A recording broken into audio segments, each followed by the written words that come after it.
Welcome to Brainfluence. I'm Roger Dooley. Today's guest is in the sweet spot for this show, the intersection of marketing and psychology. Adam Alter is a professor of marketing at NYU's Stern School of Business and also of social psychology in NYU's psychology department.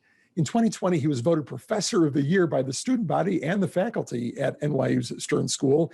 And he's the author of 2 New York Times bestselling books, Drunk Tank Pink, one of my all-time favorites, and Irresistible. His TED Talk has been seen over 1 million times and was named one of the 10 best TED Talks of 2017. Welcome to the show, Adam. Thanks very much for having me, Roger. I appreciate it. It's so great to have you here. I'm reaching off here because I have both of your books here in my possession. And Thank you. It's, I think Drunk Tank Pink was how I first got to know you or know of you. And it's really one of my all-time favorite books. But first, I have to comment on your being Professor of the Year in 2020. Was that pre-pandemic when it was live, or was that the virtual Adam? It was just pre-pandemic. So the voting happened actually the voting happened during the pandemic, but it was based on teaching that was done just right up until March. Okay. So it was really 2019, but the voting happened in 2020. Right. Okay, yeah. Got it. Well, either way, that's pretty impressive. And both the students and the faculty vote on that. How does that work?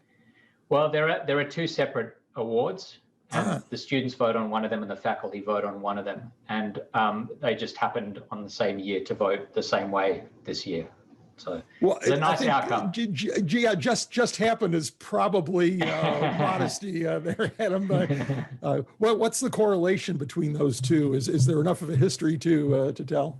There's a pretty long history. I knew nothing of the history until now. It's voted on faculty across the whole of the business school. So they're coming from lots of different departments. I don't think a marketing faculty member had won for some time.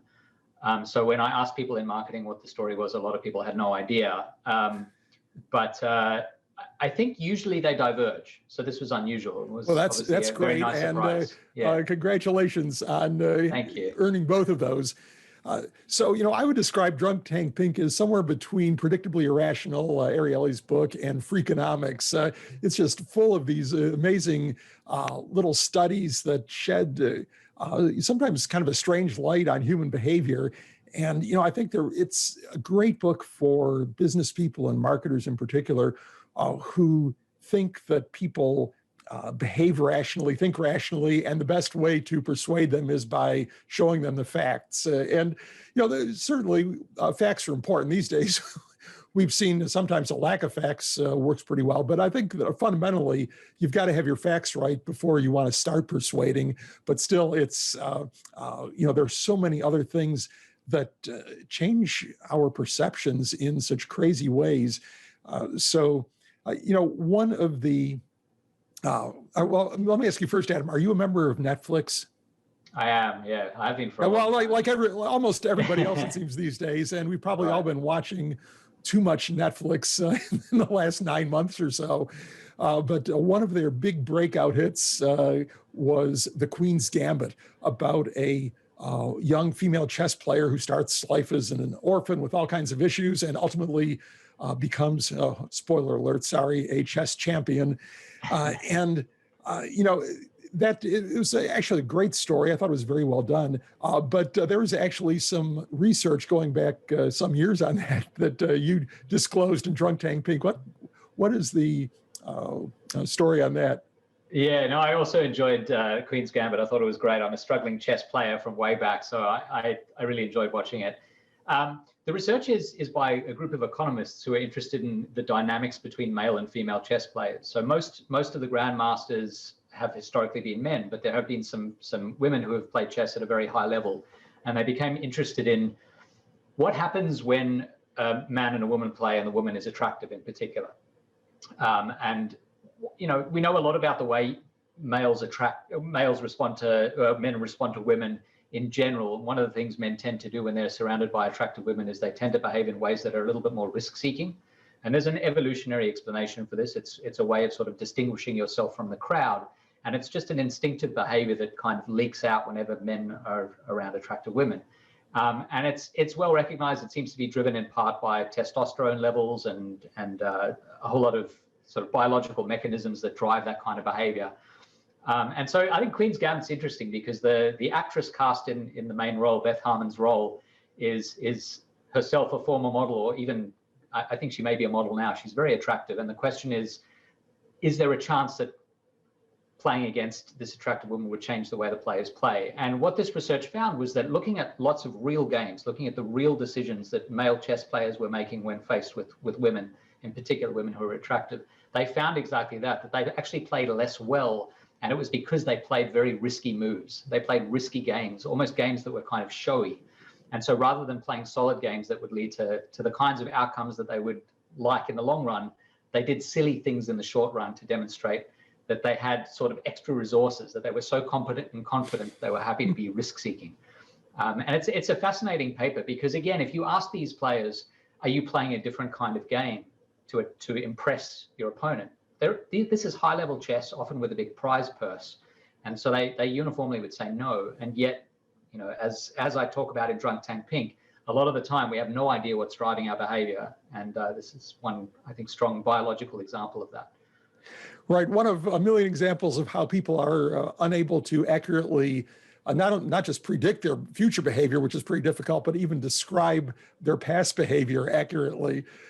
Yeah, I guess one thing we glossed over was the name of your book, Drunk Tank Pink, which is really, I think, a tremendous name because it immediately intrigues the potential reader. And it also is really the link to one of the really funny or interesting stories in the book. What is the story behind Drunk Tank Pink, Adam? Yeah, Drunk Tank Pink is actually it's a very bright bubblegummy pink paint. Pink color that psychologists used in the 70s and 80s. See if we can get it on camera here for our video viewers. It's the one in the middle there, actually. Right. So that middle one is Drunk Tank Pink. And so again, it's that bright pink color that psychologists discovered in the 70s and 80s pacified people. So if you're surrounded by this color, if you painted all the walls in your room but with this color, it's supposed to physiologically suppress you. It's supposed to make you a little bit more quiet, a little bit more compliant. And psychologists used it in the early 80s.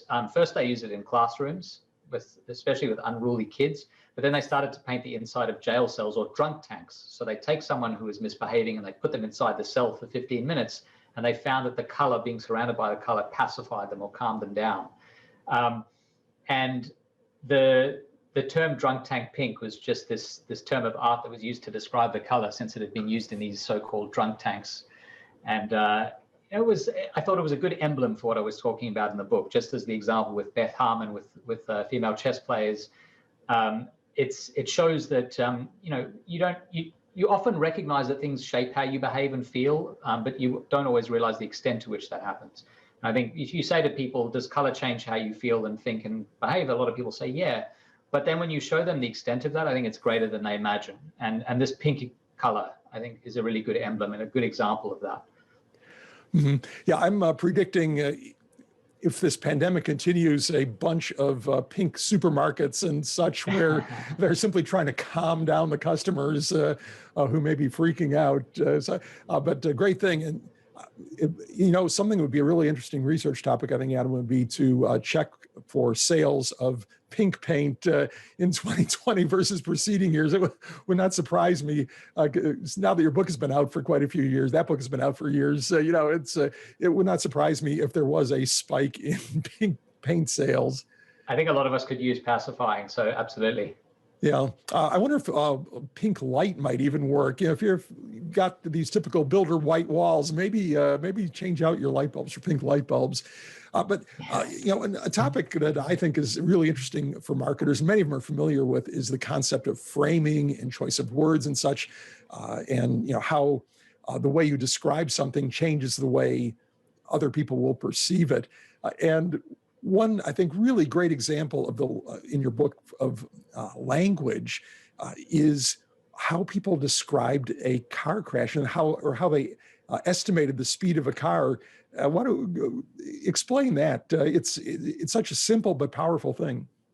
Yeah, the way I got into psychology, actually, I was studying law in Australia about 20 years ago, and I became very interested in advocacy and what it meant to stand up in front of a judge or a jury, or with people you were arguing with and trying to get a point across. And I became very interested in the communicative aspects of the law. And this is a big part of it, is how do you describe an event? If you're reconstructing an event for a jury or a judge, there are lots of different word choices that you have to make. And they may seem trivial, but often they aren't. And this is classic work from the mid-70s by Beth Loftus, who studies memory reconstruction and memory processes. And what she did was she had people watch a car crash, a car accident, even using the word crash actually is part of the problem here. That if you watch two cars collide, you can frame that in lots of different ways depending on the words you use. You can say those two cars contacted each other, which is obviously a kind of low-key attenuating form of the word. You can also say they smashed, which sounds much more intense, a little bit more violent. You can say they collided. You can say there was an accident. There are lots of different ways of describing how two objects might come together at speed. And what the researchers showed was that if you are reconstructing this event, so people have actually physically watched this happen on a videotape.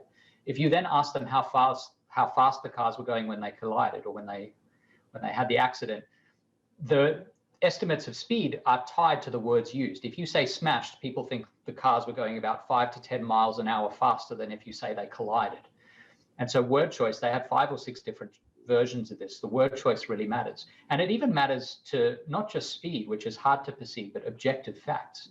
So one of the questions they asked people was, when you saw those two cars colliding, was there glass spilled? So did one of the windshields break? You don't actually see that happening. But what they found was when the word smashed was used, the word smash connotes, it suggests that there has been some glass broken or some breakage. And so people were much more likely to misremember seeing glass broken than if the word collided was used. So, obviously this matters a lot for the law. It matters, but in everyday life, it matters for marketing, it matters in business, it matters in persuasion, it matters in lots of different domains. I always thought that was a very, very powerful effect that spoke to a lot of different areas. Mm-hmm. I think that anytime a marketer can use words that are particularly vivid or sensory in nature, there's research that shows that sensory words tend to light up our brain in different ways than the same meaning words that don't have sensory connotations. I know that Wansink, I'm not sure if this one survived replication or not, but he did some interesting work on describing food items on restaurant menus. There were, by choosing words that were emotional or sensory or had about 5 different characteristics, it would increase sales. And I think on average it was 27%. And to me, that was fairly believable research, just because if you see successful restaurant menus, most of them do use these types of descriptive words, and either they all just read the research and are blindly doing it. But my guess is that they found that that's what actually sells more food items.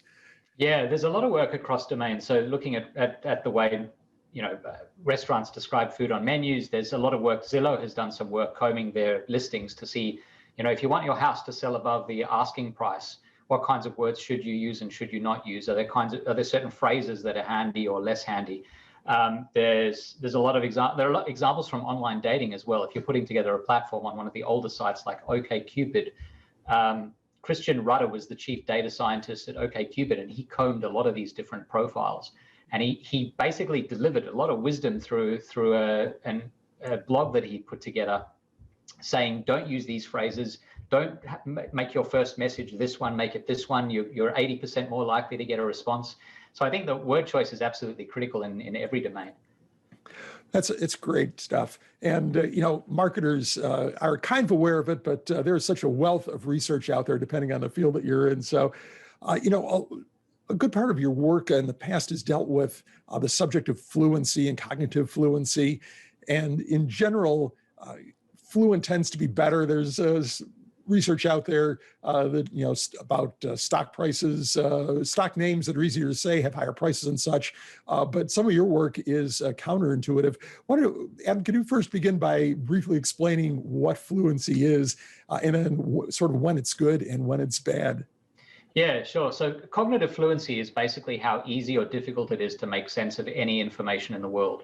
It could be, imagine you're at the Oscars and you're announcing the winner. You've just opened the envelope, you're pulling out the name. There are names that are very easy to pronounce or to process, and then there are names that are much more difficult to process, perhaps foreign names you've never encountered before, things like that. And so this is the fluency dimension. It ranges from very, very fluent, something that's very easy to make sense of or process, to something that's very, very difficult or complex. And it's not just about names. It could be how easy it is to read font. So if you're making a font choice, is it easy to read the words that are written in that font, or is it difficult? It could be about the contrast between the foreground and the background. If I use black text on white background, that's easy to read. If I use light gray on a white background, much harder to read. It could be about things that are in memory. So things that you've said many times over the last few months are much more likely to be at the top of your mind. They will be more fluent or easy to draw from memory than things that you haven't thought of in years. So if you're trying to reconstruct an old memory, that will be more disfluent a process. And so fluency is this very domain general description of how easy or difficult any cognitive process is. Most of the time, as you say, it's a good thing to be fluent. If you're communicating with someone, you want them to understand you quickly. You don't want them to have to exert too much effort. If you're a product, you want people to immediately understand what you're selling. If you're in product marketing, you want them to hear the name of a book or the name of a product or the name of a person and to immediately say, yeah, I understand what that is. So fluency is generally by default a good thing, but there are times when disfluency is a good thing, when injecting a little bit of artificial complexity goes a long way. So if you think about the way humans function, most of the time we kind of bubble along, not thinking very deeply about what's in front of us. And that's because it's tiring. It takes up, first of all, a lot of calories, but also it's exhausting mentally for us to have to really deeply engage. That's why this concept of deep work, this idea you can only really do deep, intensive work for a few hours of the day, mentally at least, suggests that we have this limited capacity for deep thinking. And so our default is to go back to system one thinking, as it's called, or to think lightly or shallowly about things. And that happens when you experience fluency. Fluency is a sort of signal that everything in the world is fine. There's nothing to be alarmed about. You don't need to engage any extra resources. If you inject a bit of disfluency, so if I suddenly throw in a very difficult to pronounce word or a word you've never heard of before or something like that, or I stop and stutter for a second, that little burst of disfluency will cause you to go from that system one low-level processing to a higher level system two processing where you really engage much more deeply. And so we've got some evidence that if you want people to process something or pay attention to something more deeply, you actually want to make it slightly harder for them to make sense of, which is a little bit surprising to people. So if I ask you a question that I really want you to engage with, if I present it to you in a font like a standard 12-point Times New Roman font, you're less likely to engage with that question than if it's a little bit grayed out, a little bit italicized, maybe a little bit condensed, a bit harder to read. So complexity, disfluency is good when you want people to engage more. It's also good for signaling luxury. So if you think about luxury branding, a lot of the products we buy every day are easy for us to process. They tend to be brands that are from the country that we live in. And so we're familiar with the language that drove those names. But if you think about luxury branding, so if you're thinking about a luxury fashion brand, a lot of them are Italian or French.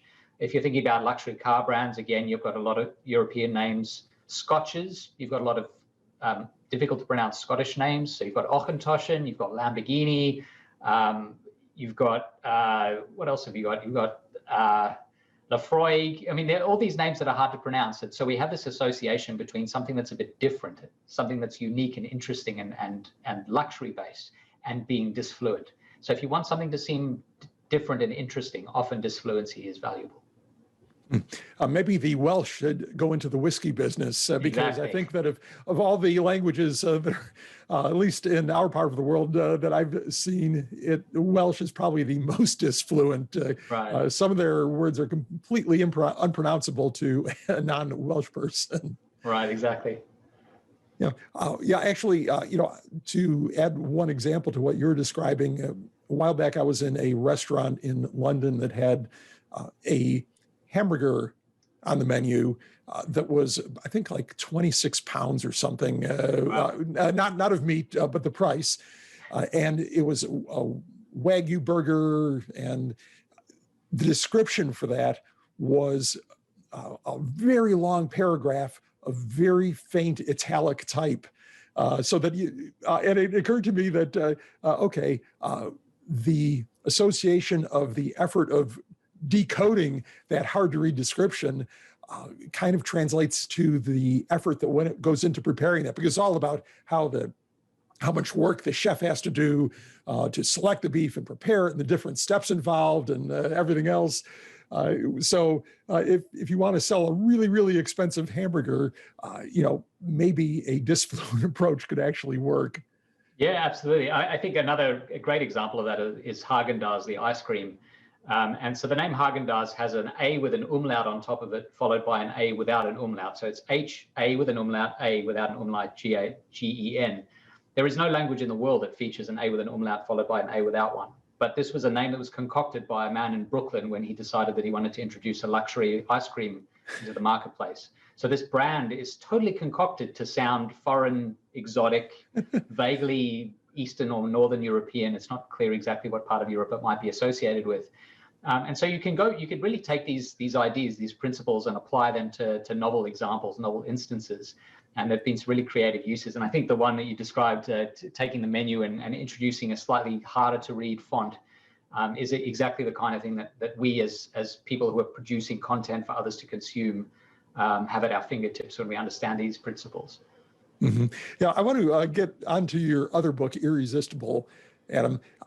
It's been a few years since that's been out. I mean, the basic thesis is that technology can be addictive, and that the producers of that technology know that and are taking advantage of it in order to get us to consume more of their content or their product or whatever. And I'm curious, it came out in 2017, and kind of two parts. Up until the beginning of 2020, what had changed since then? And then secondly, how did the pandemic affect the evolution of the space, do you think? Yeah, I mean, screen tech is relatively young. TVs have been around for a long time, but apart from TVs, the kinds of things that we really interact with on screens every day, the smartphones, tablets, are really only about 15 or 20 years old. And so there's been a pretty rapid evolution. When I was first interested in this topic in about 2013, 2014, a lot of people said it was a storm in a teacup to argue that these forms of tech were a problem. And now, I used to spend 20, 25 minutes in front of an audience out of an hour-long talk, just trying to convince people that we should pay attention to screens as a concern. And if I did that now, I'm preaching to the choir. I'm spending 25 minutes that I could spend on other things. So things have really changed a lot. And I think that's been useful. The book was really an argument for being concerned about a problem that I think now we are, as a society, quite concerned with. So that's been a really big shift. The other thing that's really interesting is I had parents coming up to me earlier on when I first published the book in 2017 saying, I can't get my kids to stop using screens. What do I do? Now what I'm seeing more so in 2019 before the pandemic, was kids would come to me and say, I can't stand it. My parents can't get off their screens. So you see this interesting generational reversal, which gives me hope. I think young people who grew up around screens have managed them in ways that we didn't anticipate, and I think have become competent and fluent with them in a way that older generations that didn't grow up with them have not, which is interesting. So older adults in some ways are more of a problem now than younger adults and teens. 2020, I think, with the pandemic has done a number of things. One of the things it's done is I think it's pushing people away from screens, or will do when the pandemic ends. So I think having forced people to use screens for utilities, for schooling, for work, has made screens unattractive in a way that they weren't before. It makes the association between screens and these kind of more negative, more utilitarian, more hardworking uses more prominent. And that's been quite a shift. I think a lot of the time we spent on screens before was for leisure. A lot of the video conferencing was for leisure. Most of the work we did was in person. And I think that's been useful, because I think it means that at the end of all this, we'll want face-to-face time with people. We'll be craving that. We'll be craving real live experiences. And so I'm hopeful that if nothing else, it'll push people away from screens when this era ends.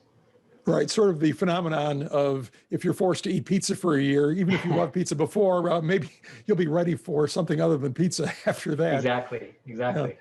Yeah. So, Adam, I have to tell you, I am the guy who created a website some years back that the Chicago Tribune compared to crack, heroin, and porn.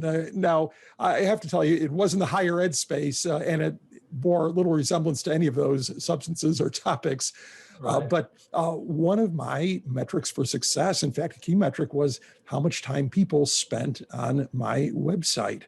I mean, to me, that meant that people were getting value out of it, that I was serving their needs, that they were enjoying it, and so on.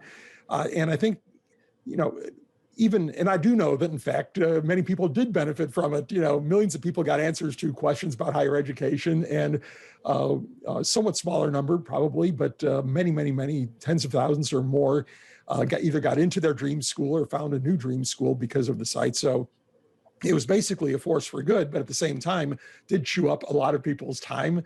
And I could probably go into a few maybe negative effects from the site. But, if I look at a game designer, if I build a game, an app, say, and if people try it for 60 seconds or 20 minutes and quit and don't come back, I failed.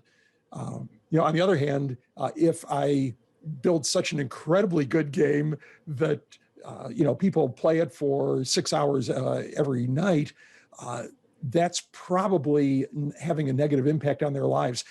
How does a business know how much is too much? How do you figure out where the benefit stops and the harm begins? Well, I think nuance is very important. If you're creating a site that's creating value for people, and the more time they spend, the more value they get, that's one thing. And I think that makes sense in the context of your education platform. It's partly true, Adam. Maybe not 100%. I'm sure there were some folks who spent too much time there in relation to the value they derived. Fair enough. Yeah, even in the gaming world, you could take different examples. If you look at companies like Nintendo, Shigeru Miyamoto is the creator of, I think 12 of the 25 best-selling games of all time. He was responsible for the Mario Brothers empire. When he was designing games, his question wasn't, how do I get people to spend as much time as possible playing my games? His question was, if I make something, will I want to play it? Will my friends want to play it? And so it was really an act of passion. And he threw himself into the process of creating these games. And the reason people played them was not because they were embedded with lots of hooks and cynical devices designed to keep us playing. It's because they were just really good games. They were fantastic. They did what they were setting out to do better than any other games at the time. And so he had a knack for doing that. But now you have games that are cynical, that they're predatory in what they do. And so they do have you playing for many, many hours a day. But it's not because you're happier or feel better off or really enjoy the experience. It's because they've embedded those games with a whole lot of psychological hooks that make it difficult for us to resist. And so if you're a company and you're asking yourself, what's the metric for success? The first thing to ask yourself is, what does time mean? Time is agnostic. Well, we should be agnostic about time as a metric until we know what time represents. Time could be, I spend hours and it makes me feel happy at the end of that experience and I'm enriched for it and it prepares me better for work and I sleep better at the end of the experience. Or it could be an experience that leaves me feeling impoverished, socially disconnected, exhausted. There are lots of different ways of explaining what that time, say it's an hour, what that time means. So I think understanding what people are getting from your platform is really important. Even asking, how do you feel using my platform is important. One of the big innovations in time use metrics was Moment, this app that was designed to measure how long we spent doing different things on our phones. And it would ping people who had opted into the program to say, how do you feel now using this app? How do you feel now using that app? And people would say, I feel happy or unhappy. And the app basically showed, well, turns out we're much happier when we're using utilities. Google Maps, you shouldn't be spending hours a day on it, but the time you spend is time that enriches you. It makes you feel happier and better off because you can get more easily from place to place. We feel less happy when we spend a ton of time playing games or on social media or doom scrolling through news platforms, things like that. So I think, as with any of these questions, it's really important to be nuanced and to ask important psychological questions. What exactly does the metric mean at a phenomenological level to the person who's experiencing whatever it is that you're releasing, whatever the product is? A while back, there was a program. It was a virtual reality type thing, not virtual reality, but a second reality called Second Life. That was a sort of life simulation that people played on their desktops. And I guess it still exists, but its heyday is long past. I'm curious, we are about to enter a time when virtual reality becomes more effective, much better experience than it has been, where it's been pretty expensive and not very good necessarily. But, certainly the technology is improving. It's getting cheaper, it's getting better. Do you see potentially negative aspect to that, where people become so enmeshed in a virtual world that seems quite real to them that they become more divorced from their everyday life. Yeah, I think it's certainly something to be concerned about. One of the reasons to spend so much time asking questions about, in particular, smartphones. So if we're wondering about this particular device, the extent to which this comes between us if we're having a conversation. I think part of the reason to ask that question is because we actually want to understand what smartphones do to social relationships and communication. But a more important reason is to recognize that this is a long road. Technology is going to continue to evolve, and in 10 years, in 30 years, in 70 years, who knows what screen tech will look like. The one thing we know for sure is it's going to become more immersive, more impressive. Processing speed will increase. The number of options for software will increase. So in a virtual and augmented reality space, what we can do now is quite primitive. What we can do in 10, 15, 20, 30, 40 years is going to be quite advanced, relative to where we are today. And so one question is, if in 30 years I could ask myself, I have these little goggles sitting here, the latest version in 30 years of whatever the Oculus is, I could say to myself, what is the thing I most want to be doing right now? Is it having a conversation with three of the most interesting people from history, the AI versions of those people? Is it being on a beach in Greece? Is it walking through a particular forest that I haven't been to, but I'd love the sights and smells, and maybe we'll even be able to smell those experiences too at that point. Once it's that immersive and the software is that advanced, you'll constantly be forced to make the choice between the kind of imperfect, messy, complex here and now, and this perfect, ideal version of what you'd like to be doing.